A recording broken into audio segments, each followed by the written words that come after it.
Hello, everybody. My name is Kyriakidou. People call me Lucy, and I'm here today, or this video of me is here today, um, to tell you a little bit about what I do and how I got to where I am and what my job entails. I hope you find it interesting, and maybe it will also spark something about what you want to do in the future, whether it's what I do or something similar. So a little bit about me. Um, so I am a freelance 2D character designer and art director in video games, which is really cool. I have been an art director for about a year now, and I've been freelancing as an artist in games for 11. So like 10 years, not um, not art directing. And then I got into like a lead role, like a lead character designer role in a game. And I'm art directing on this current project that I can't talk about. I'm also a women making games Northeast admin. So there's a community of game developers or aspiring game developers where we just, like support each other, like have socials. Um, and I'm also a STEM ambassador, which means I do things like these, like talk to people about getting into STEM, getting into games. Um, so I keep busy. The last project, the last game I worked on was Battletoads. Maybe some of you know it. So it's the new Battletoads. I was the lead character designer on that. But how did I get to where I am? How did I get into making games? I have been drawing for as long as I can remember. So I was born in 89. So I don't know how long, like when do people start drawing? But yeah, I've been drawing since I can remember. Um, and I was like, I knew that's something that really interested me, just art and being creative. And when it came to picking a career, what to do with my life, um, I knew I wanted to be something along those lines. I really wanted to turn my hobby into a career in order to, like really enjoy what I do. Because what better way to enjoy your work than to turn what you love the most into your work? So I looked into illustration courses. I grew up in Greece. I was looking at illustration courses in the UK. And I got some advice to go into animation just because it would open more doors professionally. Um, so I looked into it, and I've been a fan of like Disney, Pixar. So that's definitely it was definitely something that I felt appealed to me, and I really wanted to try. Um, so I got into uni. I did a BA in computer animation at Teesside University. I started in 2007, and I finished in 2010. While I was doing my computer animation degree, I discovered the world of game development. Um, Games have always been a really big part of my life, and it never occurred to me that people make games. Back then, it was not something like the world of game development was not something that people talked about. Um, Now you have this direct line between players and developers, but back then it was not the same. So I discovered like there were courses for game development. There was some events in Middlesbrough that I attended, and it sounded more and more like something I really, really wanted to be in. So I shifted my career plans to be working in games, which at the time I thought I was going to be an animator in games. I still wanted to draw, but it felt like a really hard path to get into because there are a lot of people that just want to draw for games. But I'll talk a little bit about kind of how I ended up where I am now, like career wise. Like I said, I finished at 2010. I got a first, really proud of that. Um, and a couple of weeks after my, I finished my degree, I got the opportunity to do some freelance work. And I mean, at the time, that sounded really exciting. It was for art, creating art for an indie mobile game. So I like jumped straight in. I registered as freelance in September 2010, and I was like, yeah, I always wanted to be a freelancer. I had got some advice during uni to not do that. Like, it is considered better to have some years of experience in games before, like, as employed, like in a studio, before going on your own and being freelance, self-employed, because you have the contacts uh, and it is much easier to get work because you know people. So I decided to ignore ignore this advice, and like I said, I got straight into freelance. It was hard at the beginning. In the first few years, I didn't have that much work, but I really worked hard on it, and I went out to events and met people, which did wonders for my career. And generally, uh, the UK games industry is a very small industry, so knowing people is always a good place to start, and it always gets you work. Those are things I found out in my first few years of freelancing. But that's enough about the freelance side of it. What is it that I do? I said I started as an animator. So I did animation, but I also did like general games art, um, which in indie titles, it involves pretty much everything. It involves menu screens, it involves, um, like whatever environments and characters the game may have, and everything visual in the game, basically. As I've worked on more and more games, I started to specialize in like bigger games, and I focused on pre-production, which is basically the planning phase of a game. Concept art is a big thing. Um, During that time, when it comes to art, it's basically the time where you know what the game is going to be. So you're like, okay, we have this character that jumps on blocks, um, and it's a job of the concept artist to figure out, okay, what are those blocks? What is the world that they live in? What does the character look like? Which is another area like that people can specialize in, that I specialize in, which is character design. So a day to day of character design work for me um, is we have a brief. I get a brief, so a little thing that just says, okay, we need a character that does this, this, and this. It may be that the specifics, like um, we want them to be a woman or a girl, um, and they have to have big red hair. I don't know. But yeah, so my job as a character designer is kind of to work on the style or figure out the style. What does the characters look like? What do they wear?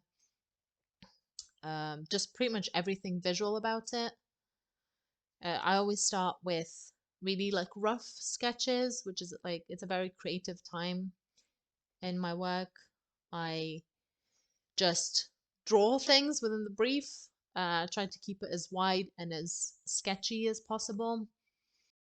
And then through a process of kind of iterations, we end up like picking, okay, these are the ones we like, we think they work best with the game, we think they would look best, and then we just take the ones we like, do some more variations maybe on them, and like we slowly kind of pick the ones we like till we end up with the design that we go for. Which design gets picked, there's a lot of reasons why something gets picked. Sometimes it's just cool, but there are a lot of things to consider. One thing is obviously gameplay. Does our character need to jump? Do they need to like reach a certain height? Do they Are they like in a this Arctic environment? you need to consider like how your character will move, what your character's environment is going to be. uh, Even little things like where are they going to be seen from? Like, is it like are they going to get seen from the back or like a three-quarters view? So it can have quite technical parts as well, like aspects to this job. So we have our character. It's great. The next thing I usually do is make some poses for them. Kind of like figure out how they move, figure out like their expressions, some more personality things. You know, like it could be that the character doesn't ever stop and like pick up a bouquet of flowers, but it just gets the personality across to the animators and just generally just getting the feel of the character. And we also do turnarounds in most cases. These are sheets where it shows the character from every angle. Game development is a team sport, so a design usually gets taken to another team or another person. It's never just design in a bubble. So an animator or a 3D modeler will have to take that design and either animate it or make it 3D. So they need to know what they look like from every angle and what everything they wear, like what does it all look like from every angle. And this is information you need to give them. I also still do some illustration work, which is more things like promo art and you know, like it could be like things in game, like a poster in the world of the game. Uh Illustration, like what falls under illustration is basically any pretty visual like piece of art that you see, whether it's in the game or social media, um, the the Steam store, or like whatever console store it appears on. Like there's always like banners, things like that. Yeah, that falls under illustration and like key art, and that's something I still do from time to time, which is really, really a nice change of pace from character design. At the moment, like I said, I am also art directing. Um, Unfortunately, I can't talk about the project and what it is, but I can tell you a little bit about what art direction entails as a job. It's still quite new for me. I'm still figuring it out. And what I love about working in games and what I've loved throughout my career is this opportunity to try different things. Like I said, now I do character design and art direction, and some illustration. But I mentioned I started animation. I did some general like game art. Um, it's it was nice to try a few hats. I've done some UI, so like menus and things. Um, I just really like the variety. um, but that was me going off on a tangent. Art direction. So the art director is the person that develops the style, the visual style of a game. So, are we going cartoony? Is it going to be painted? What colors are you going to see in this world? Um, what shape language? So, is it all bubbly and round, or is it like sharp angles? It's a lot of that kind of deciding on the direction of the art. Therefore, like the title. Um, so this happens usually earlier in the game. Then after that, it's just making sure that everything that is created follows that direction and everything stays true to what the game should look like. That could be, what is found in the world. So, a level, what is in a level? Um, what is the level? I mentioned earlier, like Arctic um, game. So it could be just like figuring out, okay, is this an Arctic level? Do we have like a desert one? And what does that look like? Do we have trees? It's pretty much everything. Like what is this world that we're creating visually? Um, and also, when we know what it goes in, um, how do we make this look like how do we make this look like our game? So what I said before is just making sure the style is kind of followed through. And if there are more than one artist, you need to make sure everybody has the same, like, follows the same rules in order for the game to look consistent. Um, that's mostly what I do. I sometimes get time to do some character designs as well. But yeah, as an art director, I do a lot of feedback. Um, yeah, making sure everybody has what they need. Um, and I work closely with production and an art manager in order to make sure the team, stay on schedule. They're all happy, um, and do just generally like managing people stuff, um, and having conversation with other departments as well, with design and tech, um, in order to create a cohesive game. So it's basically under the creative director, which is the person that oversees kind of the game development and like makes most of the decisions about the game, like the final decisions, and approves everything, is like the next person for the art. The same way, like there are like um, tech. So for tech, like programming, there's a person for that, and for design and whatever else, like audio, whatever else your game needs. I thought it would be nice to kind of mention some other roles in games that are art related. We have environment artists, which could be 2D or 3D. So if you like to draw, make stuff in 3D. 3D artists are people who just make the 3D models, and they could be split, like they could specialize in like character art or environment art or props. There are animators. Again, they could be like specialties. So a character animator, a person who just, animates characters. Again, in 2D, so like more traditional style, or 3D. There's mocap animators who take motion capture and clean it up. It's not as easy as it sounds. There's still a lot of animation work that needs to be done.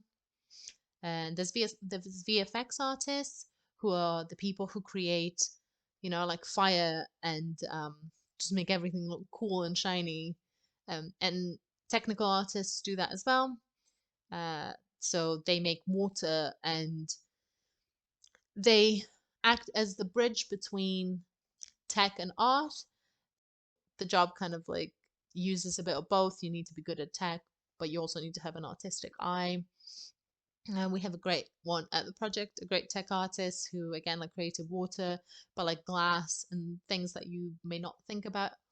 But it's things that somebody needs to create in order to make a believable world. And there's also UI artists who, if you're into like creating boxes and menus and tabs, really cool, in really cool ways, to be honest, in really cool and interesting ways. UI is a fantastic part of art. This is what it's like being an artist in the games industry. There's so many roles, and there could be one for you. I hope you think about joining the UK games industry, or whatever games industry in the world that you want to join, if you want to join. um, Before I finish, and thank you for having me and listening. I really wanted to take a moment to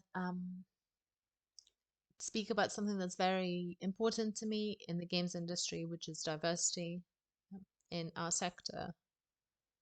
We have worked so hard as an industry, and we're still working really hard to make sure it is as diverse as our audience is, make sure we make games for the people that are playing it by the same people.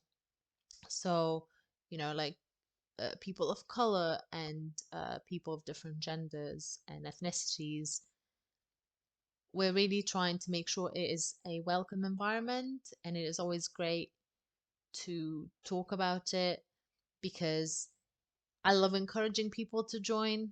There is a place for you in games, no matter who you are. And I found that myself, and I know the people I work with have found that as well. So I hope you do consider joining, no matter what you're into, no matter what games you're into, and find a role that kind of suits you. Lastly, and literally the final thing I will say is honestly, thank you so much for having me. It is very strange doing a talk to a monitor, just a camera, and not talking to you in person. And I'm sorry I couldn't join you, but hopefully next time I'll be there to answer any questions you have if we do this again. Thank you so much.